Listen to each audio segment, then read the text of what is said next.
And to start I just started. Yeah. I'm gonna cut it using the trim.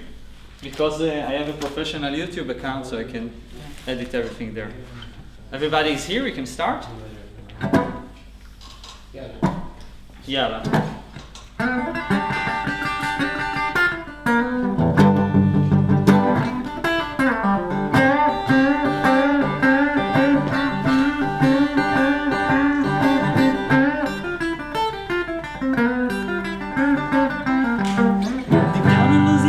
To New Orleans, walk back up in the woods among the evergreens. They stood a lone cabin made of earth and wood. We live a country boy named Johnny Be Good. He never ever learned to read or write so well, but he can play guitar just like a ringing bell. Go, go, go, Johnny, go, go, go. Go, Johnny, go, go, go. Go, Johnny, go, go, go. Go, Johnny, go, go, go. Johnny B.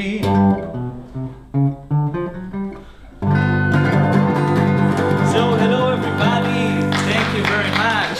So today we have an awesome tutorial, and this is one of the reasons I brought my guitar, because today you're going to understand how guitars work and how microphone actually works. So you can see that when I plug the guitar and play Johnny Be Good and I explain to you why did I choose this specific song, it's only amplify the string. Not my voice, only the string. And microphone would amplify everything, right? So what happened here? So actually what happened here is Faraday law that you already learned. So let's talk about the two components of, I'm gonna stay at that word, the two components of electrical. So electrical and magnetism. So first of all, let's start with the microphone because I think it's simpler. And you're really familiar with the microphone. Why? Because a microphone is just a capacitor plate. Two plates next to each other. This is the capacitance, right? And they both connect to a resistor, right? And a battery that I need to put in the microphone. And I can measure the change in potential on that resistor. So what happened when I actually sing to a microphone? Actually, we need to understand what is voice, yeah, what is sound. And we're going to talk about it about our few next lessons.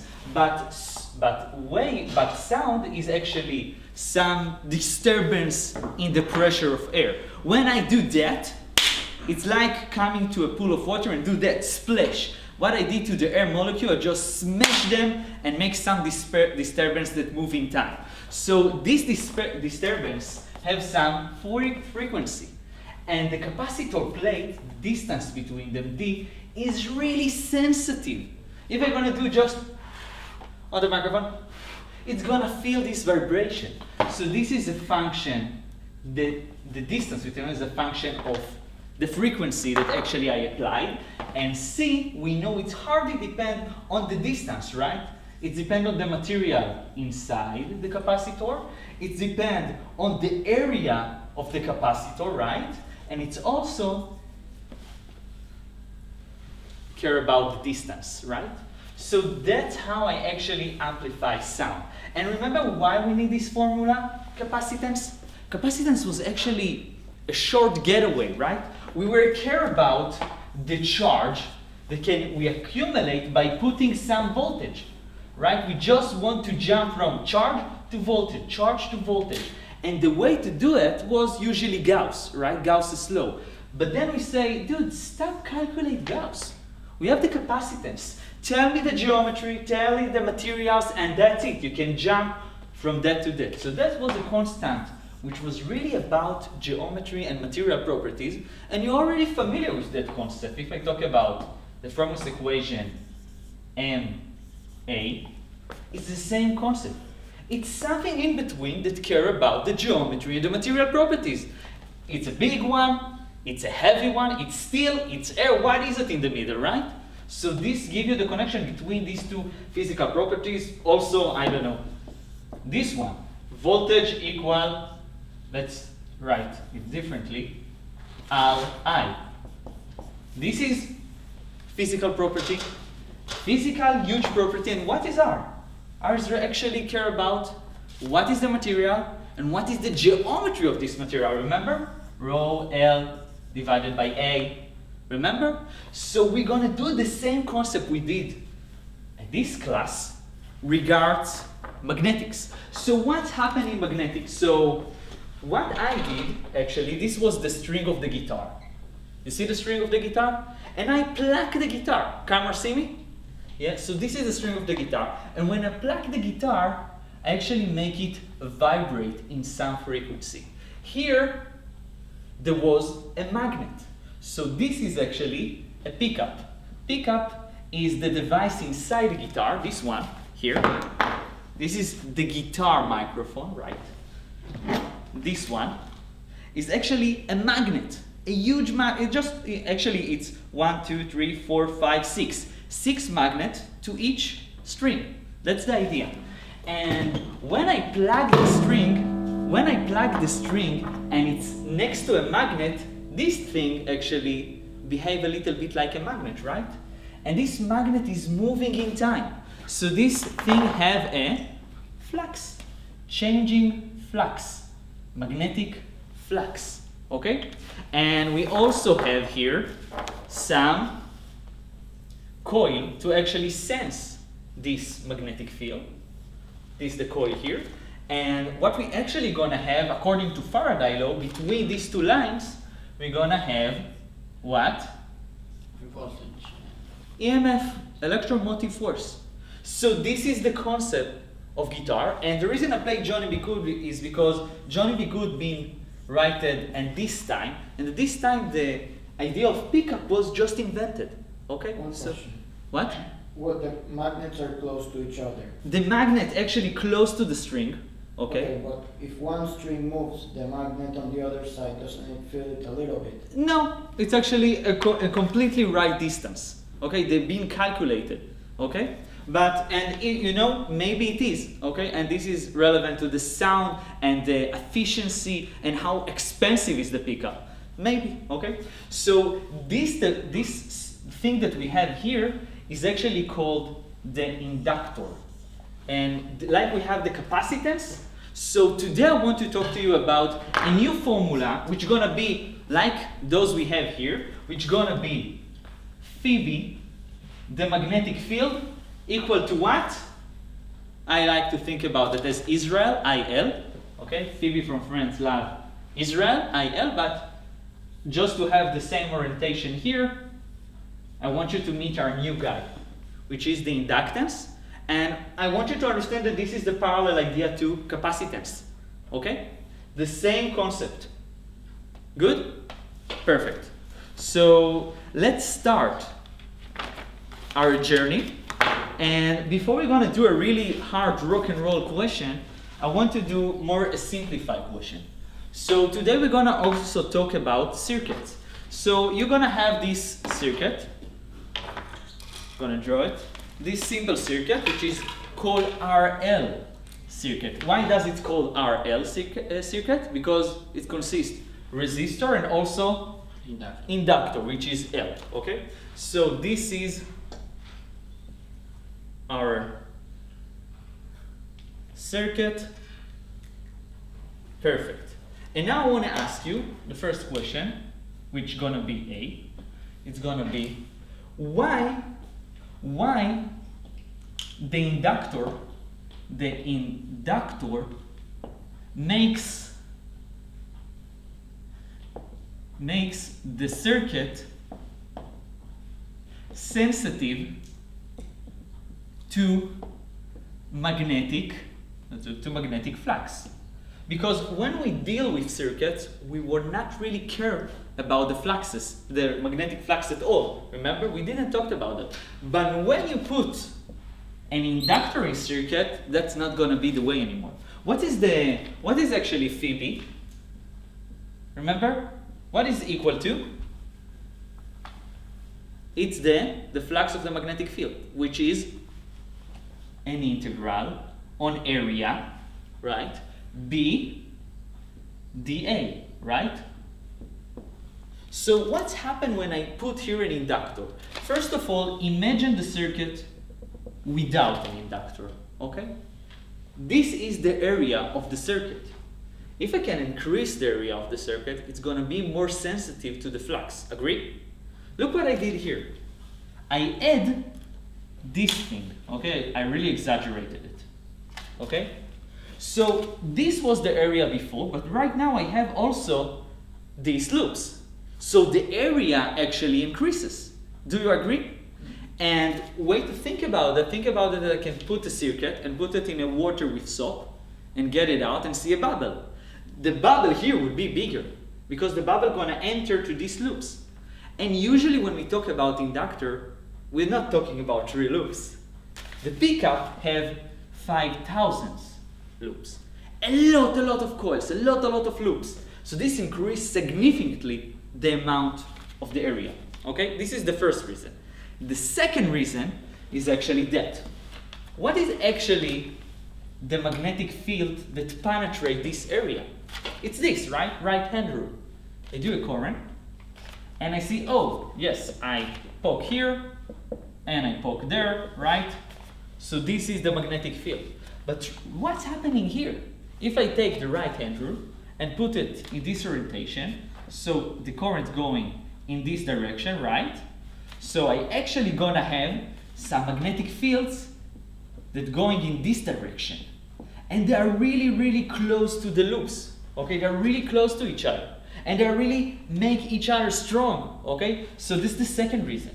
So suddenly the effects of the current of our circuit is actually really significant someplace in the circuit. Okay, so this is the idea of inductor, and why does it make our circuit sensitive to this flux? Perfect, I'm going to that point. Okay, good, this is the 2 reasons. Now I want you to add something to the circuit. I want you to write what is the electric field. What is the direction of the electric field in our circuit? Okay, so I'm here. I'm gonna take the red pencil and I'm gonna put here plus and minus. This is the battery. What is the direction of the electric field inside the battery? From plus to minus, right? So the electric field inside the battery in this orientation. And then we have a current. Current in the definition is the place where the positive charge is going. So if the current is going from here to here, the electric field is that manner, right? So this is the electric field in the resistor. What is the electric field in the solenoid? It's just gonna follow the lines, right? So it's just gonna be that way, right? It's gonna follow the lines, yeah? It's gonna do all that, but parallel to the line, go back and back again to the battery. Okay, cool, okay? So this was like warm-up. Now I want to ask you, what is the voltage? See, what is the voltage of each component in the circuit? So the voltage of the battery is known, okay? It's just gonna be Vp, right? What is the voltage of the resistance? It can be calculated. If I have R, VR equal to I multiplied by R, right? And just a question, what is the voltage of this line? 0. 0, because the resistance of the line is negligible, right? That's the concept, okay? The resistivity of this line is really small, so it's negligible. So what is the resistivity of this ideal line? 0. 0 also. So I don't want you to make the mistake. The voltage of inductor is 0, okay?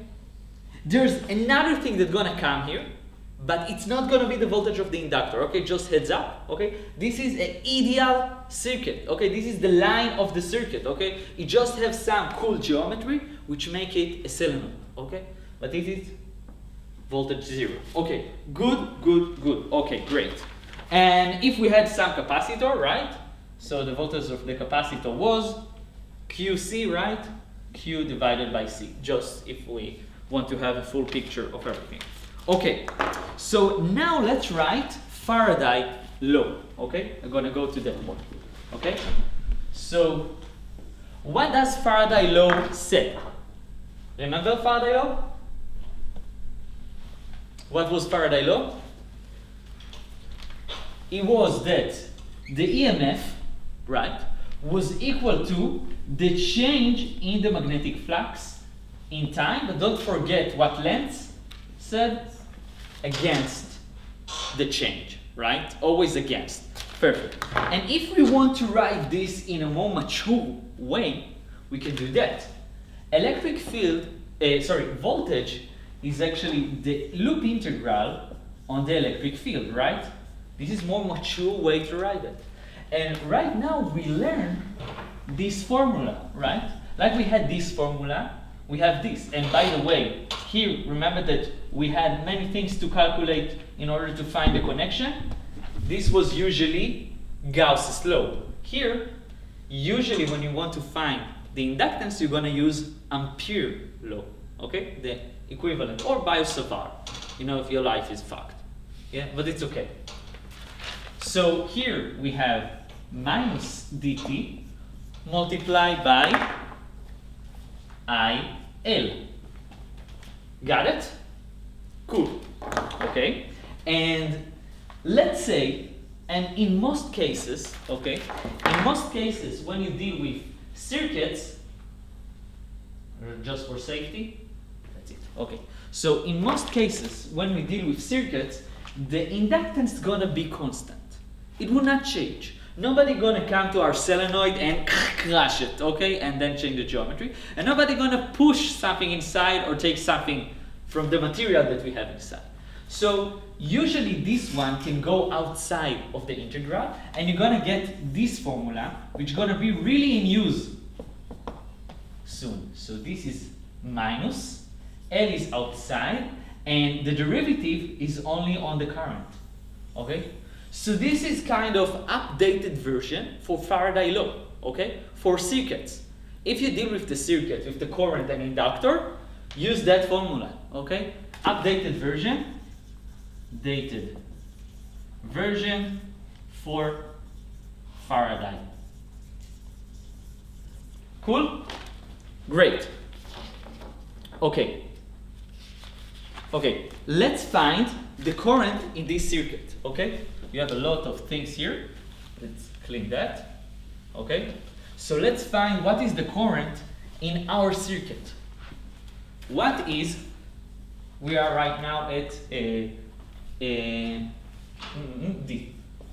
D, no, E. What? What was D? D was that. Write the mature way of Faraday law using the formula of the flux that we just get this lesson. Okay, so E is find what is the current in the circuit. And usually when trying to solve that, people try to use Kirchhoff Voltage Law. Kirchhoff Voltage Law, which states that the sum of the voltage equal to 0. I'm gonna immediately say my honest opinion. This law is not, I'm not a fan of this law, because this law have a lot of problems inside. First of all, I don't know what is the signs of the voltage that we're gonna sum up, right? That's one of the things. The second thing, this law is not always hold. It's not holding when we are sensitive to the magnetic flux. So it's not a good reason to use it. And the third reason is I love to work with the most strong equation that the humankind have to offer me, okay? And this is not one of them. On the other hand, Faraday law is perfectly fine to do that, okay? Minus L I dot. This is completely fine. I have here the current in the circuit, and I just need to figure out this integral. And don't worry about it, okay? This integral, okay, and this one should be closed because it's a circuit, right? It's a closed loop circuit.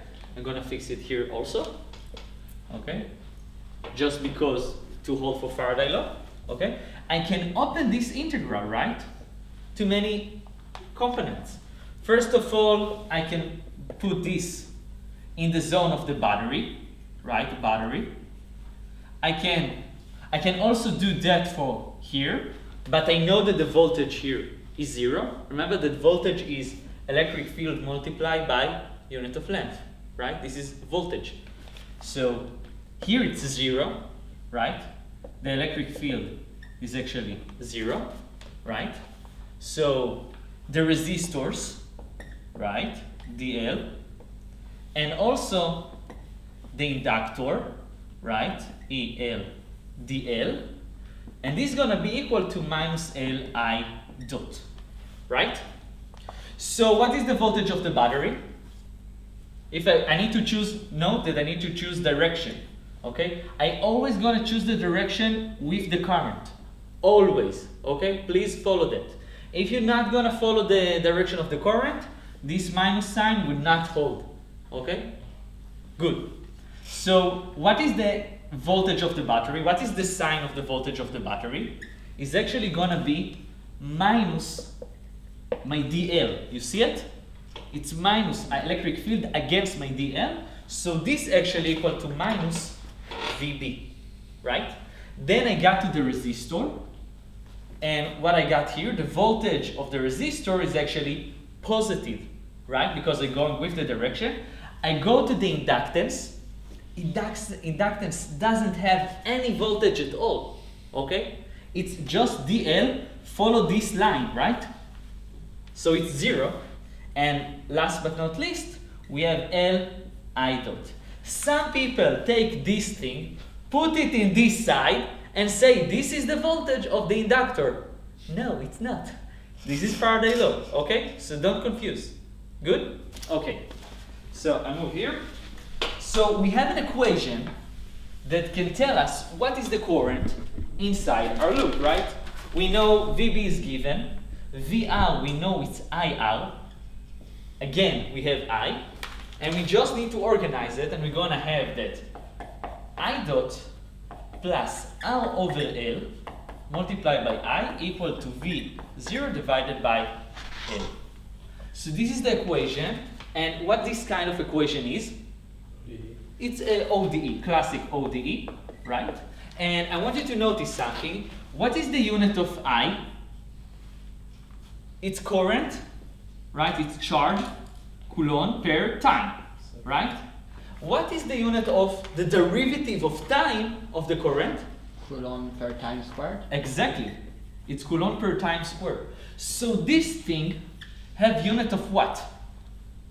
This equation must make sense. I sum this, and I sum the same concept equal to the same concept. If you're going to calculate, this must have the unit of 1/2, okay? To make these two things can be reasonably be summed up, right? I can't sum up things that are not talking in the same language, okay? So this thing, you're going to realize it's really important, okay? We use this letter, which is the Greek T, okay? The Greek letter T, okay?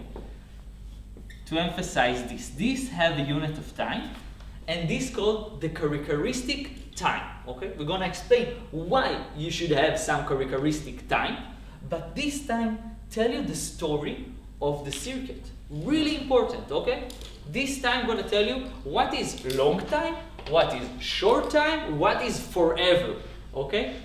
That's the concept. Okay, so we can solve this ODE. And you want me to do the full solving of the ODE, or it's okay? Solve it. To solve it? Okay, no problem. So how we can solve this concept? When we have this kind of ODE, okay, we said the order of the ODE is 1 because the most frightening derivative is 1, right? And it's normalized. I give respect to the most frightening one. I didn't put anything here.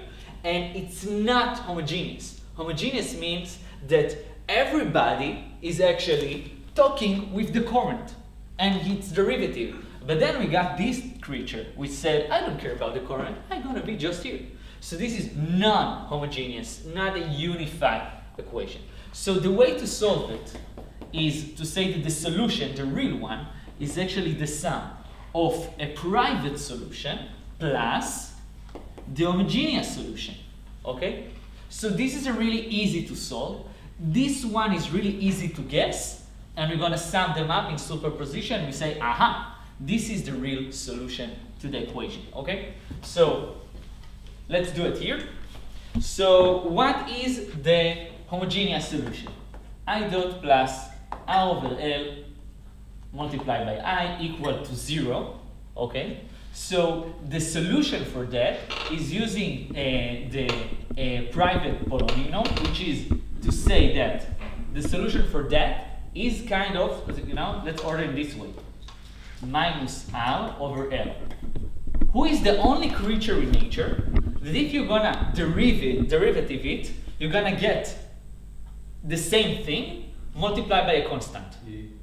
Exponent, exactly. So our solution in general is gonna be some exponent, the homogeneous one, yeah, exponent with some constant to make a general, exponent, b, a constant, and a time. This is the function we're actually looking, this derivative of time, right? We don't know what is the current. So this is the homogeneous solution. This is the only creature that can deal with that, right? Good. And now that we have this solution, we need to understand what is the private solution, okay, to this equation. So private solution, I will try to guess the simple thing that I can. What is the simple guess I can do? I equal to 0, let's say. So derivative, I use that thing. Derivative of 0 is 0, multiplied by 0, equal to some constant. Shit. Did not work. Right? So what is more general than the specific constant 0? You say, let's try a private solution which is just constant. Right? So just a constant. So I put a constant. The derivative of a constant is 0. Then I have R divided by L multiplied by this constant. And this equal to the voltage divided by L. Oh, cool. This can be determinate, and we have that if the constant is V divided by R, we're gonna be just fine. Right? Cool? So we have both of them. We know that the general solution to this equation must be this thing, and we know that plus this thing, which makes sense in units. I know that the unit of V divided by R is actually current. So this is cool, okay? So now, in order to solve it, you need to understand something, okay? We don't know what is A, and we don't know what is B. And in order to know that, you need to know what is actually inductor is. You know the person that you just wake them up and they jump from bed and they're ready to do everything? So inductor is not that kind of person.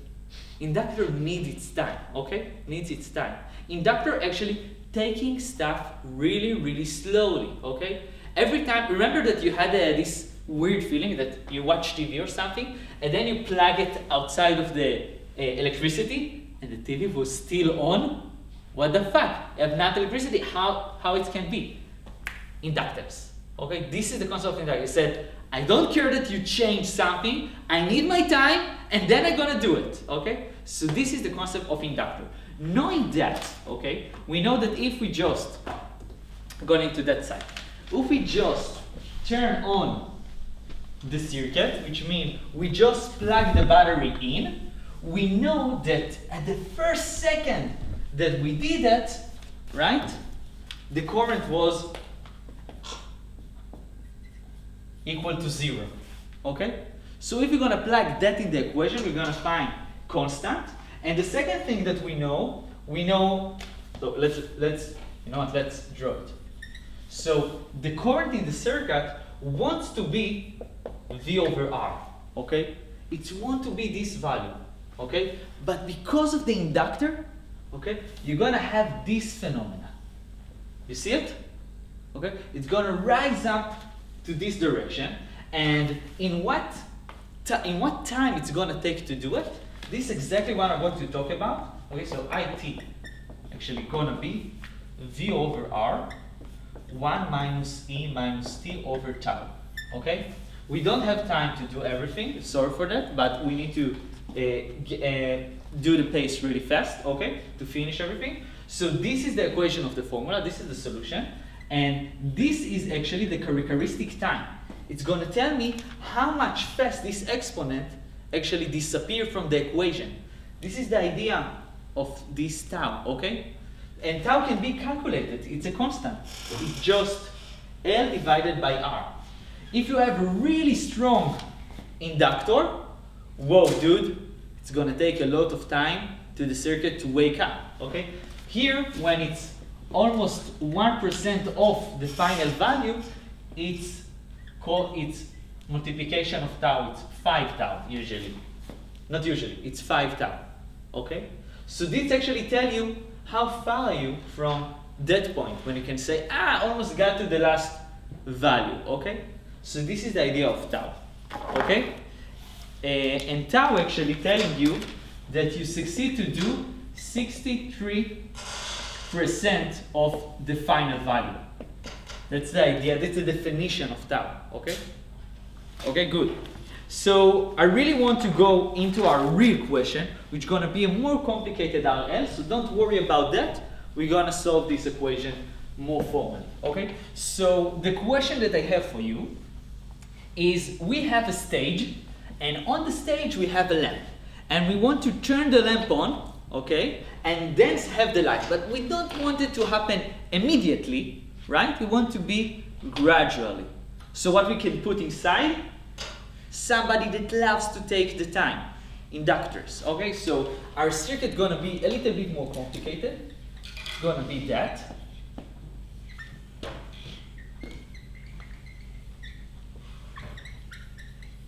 Okay, and let's give points. This is going to be point A, this is going to be point B, this is going to be point C, this is going to be point D, this is going to be point F, and this is going to be point G. Okay? This is another question. What? Yeah, new question. R1, this is the inductance, this is the battery that we have. Perfect. So the first thing I want to ask you is, what are the currents that we have in this circuit? Okay? So what are the currents? What are all the currents that we have in the circuit? Okay? So usually when you don't know what is the current, you're just gonna draw some currents and you realize what it's gonna be like. I'm gonna explain to you. This is gonna be let's call it I1, because it's the current that flow through resistor 1. So let's call this I2 exactly. And this, let's call it, it's the current that goes through the inductor, so let's call it IL. Got it? And here let's call it I final, because it's the last one, right? So in order to understand what are the currents that we have, and if sometimes we have a redundant current, we can use Kirchhoff current rule. Kirchhoff current rule. And in my opinion, this law, okay, let's do it. It said that all the currents that go inside some junction equal to all the current that actually leave it. Okay? And what is the concept of this thing? So the concept of this thing is a really dumb idea. Okay? It's really funny to call it Kirchhoff current law, but it's actually conservation of charge. Okay? If I have some lake, imagine a lake with a lot of water, and you have, let's say, 100 liters per minute going in this direction. If 60 per minute per liters go in this side, what's going to go at that side?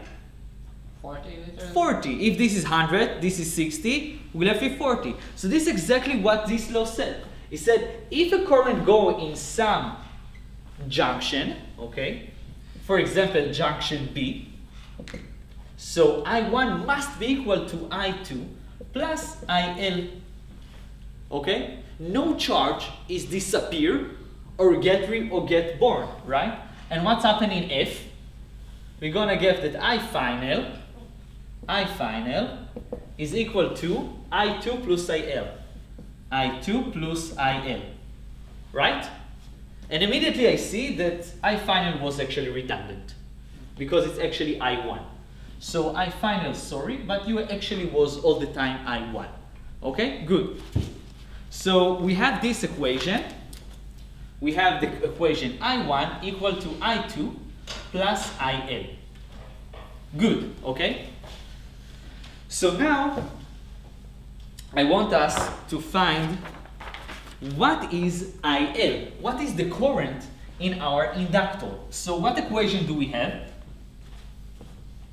Yeah, Faraday. We have Faraday equation, the updated version of Faraday, which is E dl closed loop of a circuit minus I dot L multiplied by L. This is the concept of Faraday law, okay? Great. So we have a problem in these scenarios because how many circuits we have here? I see one, camera see me, one. I see another one, two. And I see this one, three. Okay? I can see many loops here, right? So the thing is that all of them are valid. Do whatever you like, okay? We have here equation one, so we actually need another equation to solve it, right? We have too many variables, right? So you can use whatever you like and work it out, okay? So I'm gonna choose these two loops, and that's gonna be enough for us. This is dead, this is also dead. No, this is working. So I'm gonna choose loop B, C, D, F, which means B, C, D, F, okay? I'm gonna go with the current, okay, with this one, the IL. So what is Faraday law for this equation? So it's gonna be the integral, right? The integral gonna be, what is the voltage of the inductor? It's gonna be 0, no voltage inductor. And then I'm gonna go to the resistor. What is the voltage of the resistor? Is I2 multiplied by R2, but note the sign. You see that the current is going that direction? So we're going against it. Great, and this equal to what? To minus IL dot multiplied by L. Got it? So we have a formula which is IL dot equal to I2 R2. Perfect. Can you explain the minus again? Which one? This? Yeah. Okay. So we decided we go in this direction, right? Because we want to get the direction of the coil. And then here the voltage was 0, but here the voltage is negative because charge actually flow in this manner. Okay? Got it? Perfect. Good. Let's find the other equation. Okay? I'm gonna clean that. So I'm gonna use another loop, but you could use the one of the three that we talked about. I'm gonna use ABFG. ABFG. ABFG. This one. This is my bubble, right? So right now, and I'm gonna choose again this direction. So right now we have this thing with the voltage, right? The voltage of that is I1 multiplied by R1, right? I'm going with the loop. I have this thing. This right now in a plus sign, right? I'm going with the specific current that this one have. R2, I2, R2. And then I go here, no voltage difference. But then I go to the battery. What is the voltage of the battery? It's against me. You see it? Minus VB. And this one equal to what? To the current of the inductors of this loop. Is that loop have any inductor? No. This specific one doesn't have any inductor. So right now this is equal to 0. Okay? Because we don't have any inductor in this specific loop. If we would choose this big loop, would we have an inductor? Yes. Yes, so this side would not 0. We'll be sensitive to the magnetic flux. Okay? Great, so we have here another equation. So this equation actually is I2 equal to VB minus R1 IL R1 plus R2. Great. So you have this equation and this equation. Two equations with two unknowns. I2, IL. I2, IL, so we can actually solve the equation, right? We can take I2 and put it inside here, and then have only equation regards IL, right? So if we're going to do that, we're going to go to this board. Or if we're going to go here,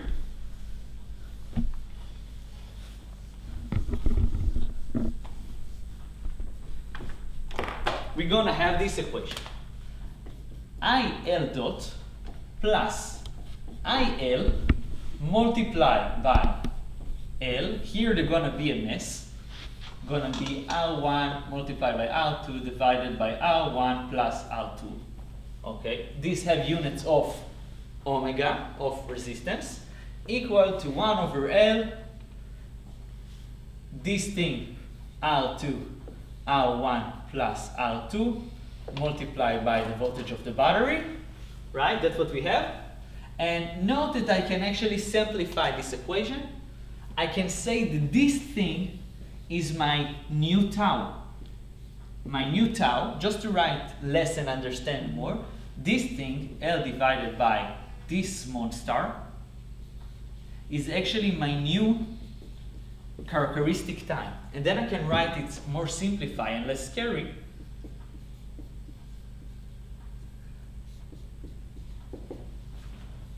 VB divided by tau L. Cool? And this is exactly the equation that we had before, okay? Cool, good. So right now we want to solve that. A really nice method to solve this equation, only if you have this specific equation, you can solve it, if you remember your ODE class, by integration multiplication.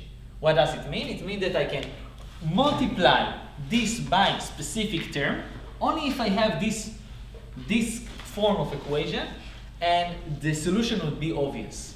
What do I mean? If I'm going to take this equation and multiply it, this is the rule, by exponent,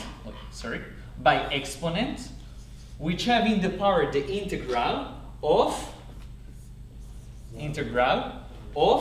the thing that is next to what I want to find, which is this. The thing that is next to what I want to find. Okay? If I'm going to multiply by this, we can solve that. It's really easy. Integral, it's 1 over t divided by tau, right? If I'm going to multiply the equation by that, the solution would be easy to find. How so? So if I'm going to do that, I'm going to get this term. Et over tau multiplied by IL plus 1 over tau IL, yeah, this is derivative, multiplied by Et over tau equal to Et over tau multiplied by this thing. Right? Sorry for that. Here. Okay? Now I see here something interesting. I see this being derivative, not derivative. Here I see this term was derivative. You see that I have the constant outside, and this is not. I can unify them and write d dt exponent t over tau IL equal to this thing which is the same. I can do integral of time in order to cancel the derivative, right? And then I'm going to get Et tau IL equal E t tau, right? Epsilon L1 plus some constant. I can divide by this term, right? And then have IL is actually equal to epsilon over L1 plus constant E minus t tau. I found that using this method. This method holds when you have ODE in this kind of form. Okay? Great. I want to ask you a question. When am I going to close the battery? Okay? When am I going to close the battery? What's going to be the current inside the inductor? At the first second? 0. Because the inductor said, what's happened? No, let's take it a little bit slow. Let me finish my coffee, and then I'm going to take care of everything that happens. Okay? And by the way, it could be the other way around. If there was a current and somebody closed the current, the inductor would say, oh, You just close it? Okay, I'm gonna finish here a little bit and then I'm gonna close it also. It needs its time, okay? So the current in the first second was actually 0. So at the beginning, the current was 0. I at times 0, IL was 0. So we actually can find our constant from the equation, right? So we can put IL at times 0 is epsilon R1 plus the constant multiplied by the exponent in the power of 0, right? Which make it 1. So C, and this is 0. So C actually, sorry for doing that. So C is actually VB over R1 in a minus sign, right? So actually right now we got everything we need. Epsilon? Huh? Epsilon over R1? What epsilon? No. Huh? VB. It's the same. Yeah. In my notes it's epsilon, but I prefer VB, which means the voltage of the battery. I think it's clearer. Okay? So right now we got everything we need. IL equal VB divided by R, 1 minus E T tau, and don't forget that tau was a monster. Remember tau? It was a lot of resistance play with each other divided by the inductor, 1 over tau, right? So everything is here. Don't worry about it. We can calculate it. So what is the solution? The solution is that. If you're gonna draw it, it's want to be VB over R1. That's what the voltage actually want to be. I'm gonna draw again the circuit. Circuit is that. Okay, this is R2, this is R1, and this is our battery. So what's going on in the circuit? There's a current that go outside, I1, and then I1 need to choose where to go. Okay? It could go that way, which you're gonna say at the beginning, dude, no resistance. It's free. Go only from here. Don't go there, dude. This is expensive in terms of energy. But he said, I cannot win the inductor. The inductor doesn't want to play the game at all. Inductor